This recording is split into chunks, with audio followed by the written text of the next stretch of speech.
Okay, so on page 249, question 1 says the range of sine and the range of cosine equal or not equal. They are equal. Nope, yep, equal. Because they both, even though they're phase apart, cosine is at 1 here, sine goes to 1 here. And then cosine goes back to -1, and then sine goes to -1. So they have the same range, they touch the same values, they're just a phase shift apart. The zeros of sine and the zeros of cosine. Well, if you think about the graph, sine starts at 0 and goes up and down. Cosine starts up at 1 and goes down and up. So if you look, here's a 0 for sine, here's a 0 for cosine. So they are not equal. They're a phase shift apart, remember? Minimums and maximums, these are equal. Again, I'm going to go back to my graph.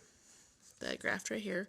They both touch 1 and -1. They just do it at different places.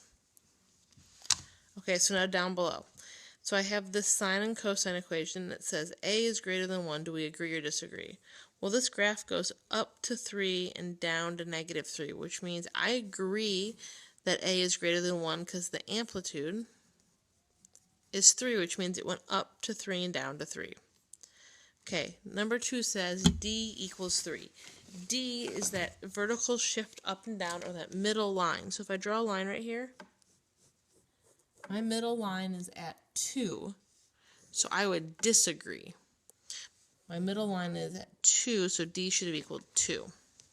Same idea for this one. It says D equals -2. My middle line is at -2 for this graph, or the line that cuts the graph in half horizontally, so I would agree with this one. Hopefully you got these right. It would show that you are starting to understand graphing. When you come back to class on Monday, we will work on some example odd problems on page 250 through 252 together.